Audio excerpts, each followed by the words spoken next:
नमस्कार, BPL news में आप सभी दोस्तों का एक बार फिर से बहुत बहुत स्वागत है। दोस्तों आ चुके हैं 9 फरवरी, जो फटाफट ब्रेकिंग न्यूज़ निकल के आ रही है एक एक करके जाने के। दरअसल दोस्तों बड़ी खबर निकल के आ रही है, आपको बता दें यूपी पंचायत चुनाव को लेकर तैयारियां तेज। इस बीच 17 से 20 मार्च तक हो सकता है नोटिफिकेशन जारी। जी और क्या योगी सरकार ने ऐलान किया, उसके बारे में आपको बताएंगे। दूसरी बड़ी खबर निकल के आ रही है, आपको बता दें फिलहाल पीएम मोदी ने साफ कर दिया नहीं वापस होंगे कृषि कानून। जी हां, अब गेंद किसानों के है पाले में। बड़ी खबर निकल के आ रही है। इस बीच राकेश टिकैत ने ऐलान कर दिया है मोदी के भाषण पर, राज्यसभा में दिए गए भाषण पर जताई नाराजगी।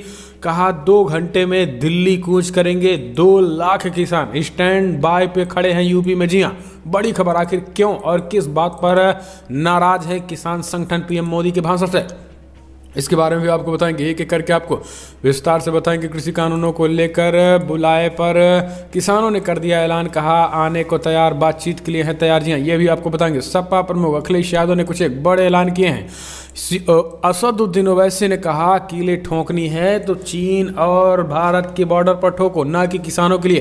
तो सब कुछ खबरें जानेंगे दोस्तों, एक एक करके विस्तार से बताएंगे। पीएम मोदी के भाषण पर कांग्रेस सपा क्यों है हमलावर राज्यसभा में, मोदी ने क्या कुछ झूठ बोले हैं वो भी आपको बताएंगे।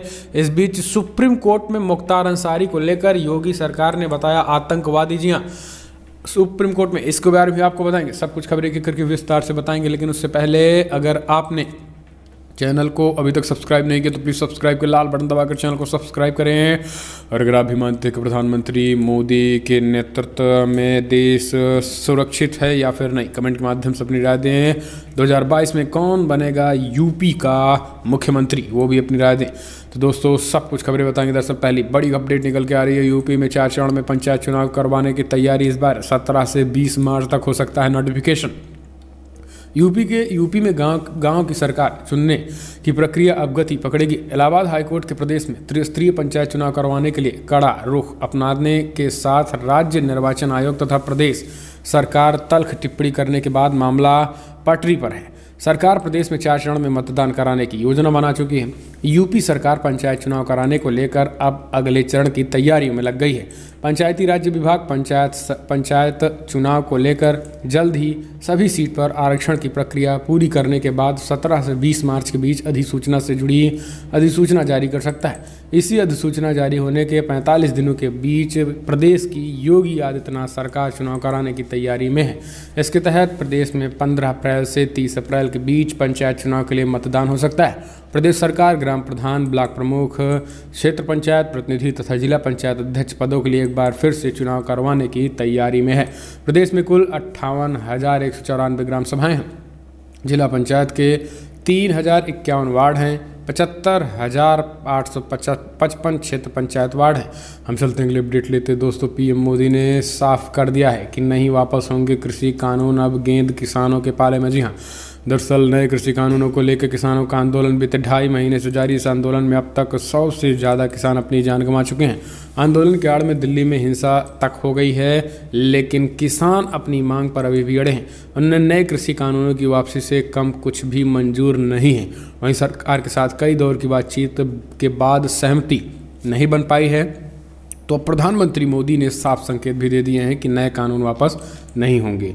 इसके साथ ही पीएम मोदी ने आंदोलनकारियों को आंदोलनजीवी बताया है और इसी वजह से दोस्तों अब मामला बिगड़ गया है। किसान संगठनों ने विरोध जताते हुए कहा है कि मोदी सरकार हमें आंदोलनजीवी बता रही है, जबकि हम अपने मुद्दे और हक की लड़ाई लड़ रहे हैं।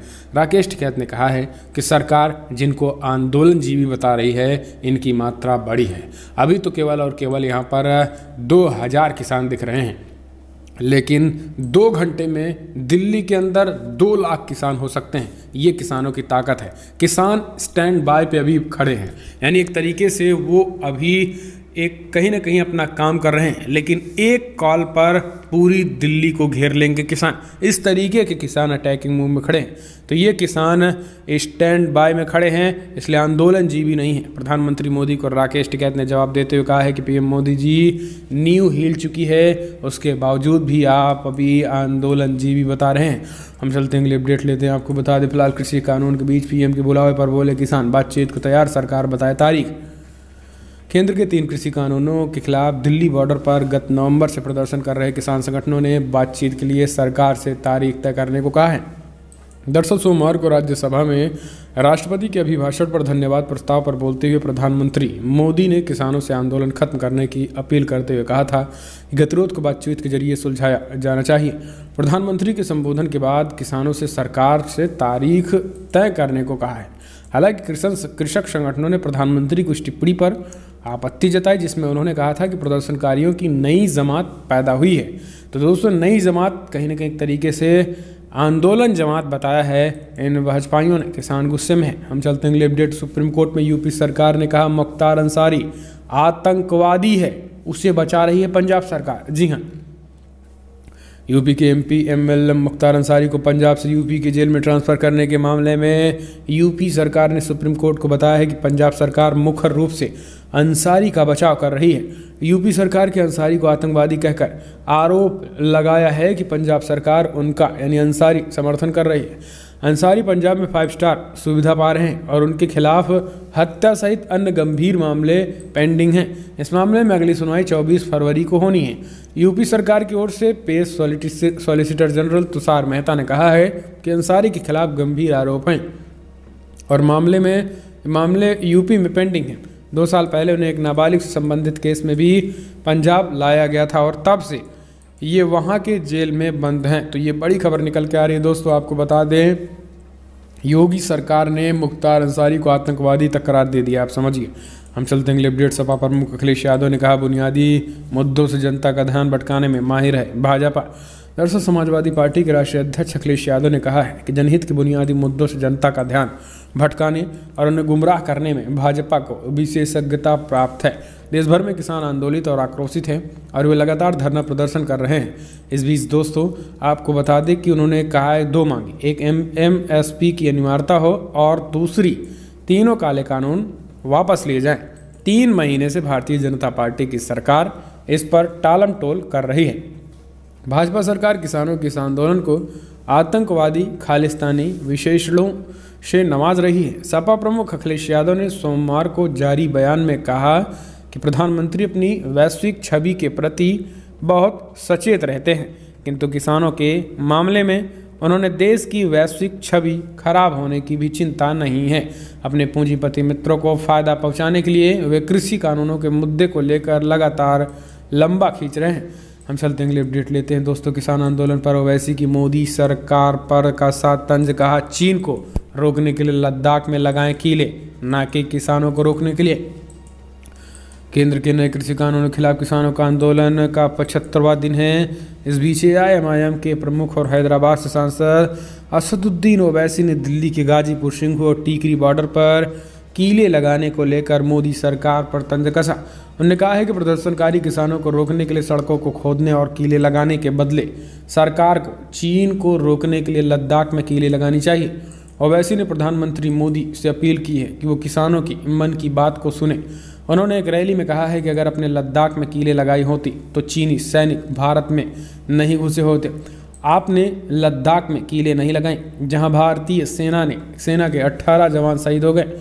अगर आपका सीना 56 इंच का होता तो आप चीन को सबक सिखा चुके होते। हम चलते हैं अगले अपडेट लेते हैं। दोस्तों, फिलहाल बड़ी खबर निकल के आ रही है जहां पर किसान आंदोलन के बीच लता, सचिन और अक्षय के ट्वीट की जांच करेगी उद्धव सरकार। रियाना को हस्तियों ने दिया था जवाब। कांग्रेस नेताओं के खिलाफ किसान आंदोलन पर रियाना के ट्वीट के जवाब में लता मंगेशकर समेत सचिन तेंदुलकर और अक्षय कुमार सहित कई हस्तियों के ट्वीट्स की शिकायत महाराष्ट्र के उद्धव ठाकरे सरकार से की थी। आरोप लगाया गया है कि फिलहाल इनमें कुछ शब्द ऐसे हैं जो शक पैदा करते हैं। अब राज्य सरकार ने इस मामले की जांच के आदेश दे दिए।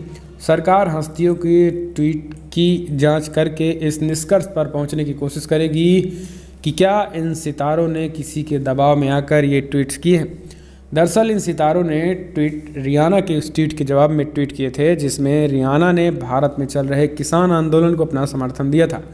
रियाना के ट्वीट के जवाब में लता मंगेशकर, सचिन तेंदुलकर, अक्षय कुमार और अजय देवगन ने ट्वीट किए थे और अब सरकार ने इसकी जांच के आदेश दे दिए हैं। महाराष्ट्र का खुफिया विभाग सितारों के इस ट्वीट की जांच करेगा। तो दोस्तों, रडार में आ चुके हैं ये सब। हम चलते हैं अगले अपडेट लेते हैं। दोस्तों, बड़ी खबर निकल के आ रही है। आपको बता दें, यूपी में चुनाव की तैयारियों के बीच समाजवादी पार्टी, कांग्रेस पार्टी समेत तमाम पार्टियों ने तैयारियां तेज की। इस बीच आपको बता दें कांग्रेस पार्टी ने घर घर चलाया अभियान, प्रियंका गांधी पूर्वांचल की तरफ भी बढ़ती नजर आ रही हैं। इस बीच योगी आदित्यनाथ भी पूर्वांचल एक्सप्रेसवे का एक तरीके से उद्घाटन कर दिया। जी हाँ, यूपी में 2022 के विधानसभा चुनाव को देखते हुए यूपी में राजनीति तेज हो चुकी है।